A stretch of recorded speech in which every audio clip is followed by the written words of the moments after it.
For the media, there was one moment in particular. To be fair, the guy's really just doing what he does. I mean, here he is at the Tom Brady roast a few months ago. Tom is afraid of the Giants, which is why Kevin Hart is hosting tonight. All night, he's been using the stool that Aaron Hernandez kicked out from under himself. Kevin is so small that when his ancestors picked cotton, they called it deadlifting. Tom Brady is a patriot, which is surprising considering he looks like a Confederate fag. Clearly your ex-wife takes after you. I hear she's out there draining balls right now. People love you, Tom. You have the same fan base as Kyle Rittenhouse. Gronk, I'm happy you could take a break from writing Santa letters to be here today. I knew you were here when we were all out of chocolate milk backstage. Yes, do you know what is more shocking? That Jon Stewart is defending this comedian. Now, people who attended this rally, according to this tweet, more Puerto Ricans who attended Trump rally in New York just issued a statement saying they were not offended by the joke Tony made. The only people outraged are white liberals. We like jokes. We understand the importance of a comedian having the freedom to push the envelope because that has always been what has separated them from everybody's folks. Jokes are not made for audiences. Some jokes would turn some off and others on, but at the end of the day, it's a joke. I'm starting to suspect that Democrats don't understand jokes because they are literary jokes themselves. Few weeks ago, this clip you just saw here, this guy roasted Tommy like never before. I didn't see any outrage, but because it concerns elections, things are changing. We like jokes. We like jokes. We do. We understand the importance of a comedian having the freedom to push the envelope because that's always been what has separated comedians from like everyday folks, right? Where they can push the envelope to either make you laugh or make you think or challenge you, right? Pero, because obviously we're such proud Puerto Ricans, I will say that it is not a little floating pile of trash. This beautiful island filled with beautiful people that love the beautiful islands, and it's okay to have different opinions. That's what makes America great, that people could just have different opinions. So you know what? We're not offended. Did we like the joke? No, I didn't like the joke. I didn't like I the don't even joke. think the crowd, that he bombed that joke. Yeah. I thought it was funny. Don't get me wrong. At first, I'm like, the joke wow, that's in crazy. New York City maybe was not like in the right landing. Probably right. Probably Well, not I the don't know. best. Right I have landing. mixed emotions. There's something wrong with me. I find that guy very funny. So, I'm sorry. I don't know what to tell you. These are people who understand comedy. Media understand what is going on, but because they just want to push a certain narrative, which they already started pushing about this whole thing. If you don't understand, before this rally happened, Hillary Clinton went round calling it a Nazi. It didn't end there. I saw it somewhere on MMBC, so struggling to pick up one thing in that rally to spread their propaganda was just their aim. So Jon Stewart here is making it clear that guy is very funny. He's not taking this as anything. So liberals continue to push this. CNN would do segment upon segment. MMBC would do segment upon segment. They will never get tired. Rachel Maddow had this to say, partaken to the whole thing. I was shocked. Two very quick clips. The first one is from Trump's rally at Madison Square Garden last night.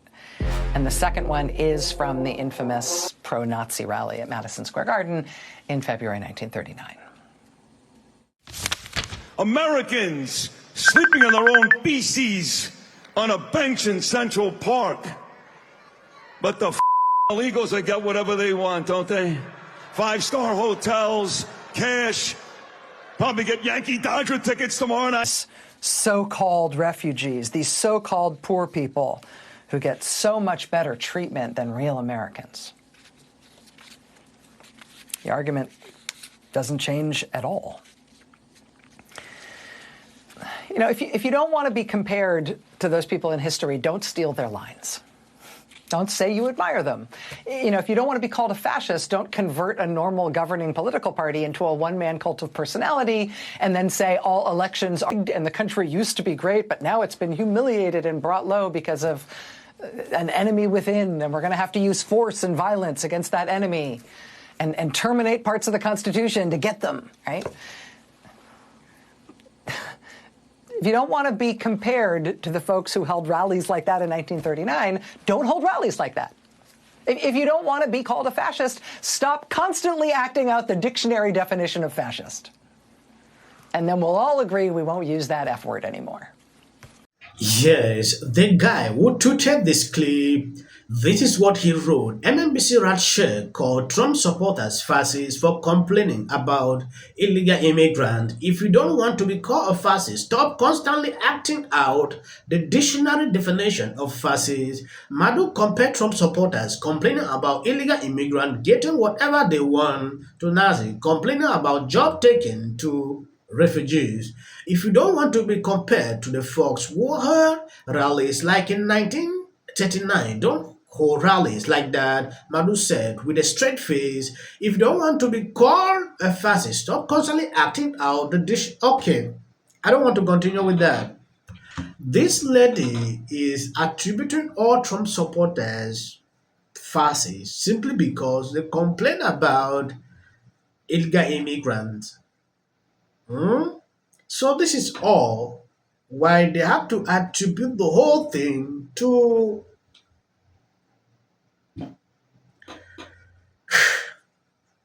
sometimes when I see people calling that they should remove the license of some of these people, I will say no, it's not right. But when I constantly see this every single day, it should happen. Like seriously, what are these people even thinking of? It means you are calling in fact, half of the countries fascist. Yeah, because Trump supporter is not just one. Millions upon millions of people you are attributing to this. The media in the back, they won't talk about this. But they know it to be true. Donald Trump is actually the president who will unite this country, actually. And we don't talk about that enough. America First includes all Americans, regardless of their race, their gender, or their sexual orientation. Our message to black Americans tonight is this: we want you, what we want for every American. Safe neighborhoods, good jobs, clean streets. A country where you are judged based on the content of your character, not the color of your skin or your political beliefs. That's the America we know. Our message to Americans tonight is this: you're free to marry who you want, if you want, without the government standing in your way. But that doesn't mean that boys get to compete with girls in girls' sports. But our message to every illegal immigrant is also this: we will return you to your country of origin. Saying this is a problem to liberals, I have seen Jon Stewart, Russia, saying Trump deporting people is this. Vivid said it clear here. So if you are mentioning this, they will call you a fascist. If you have a rally saying things like this, they will compare you to what Russia said. Totally crazy. And Whoopi Goldberg is more crazier.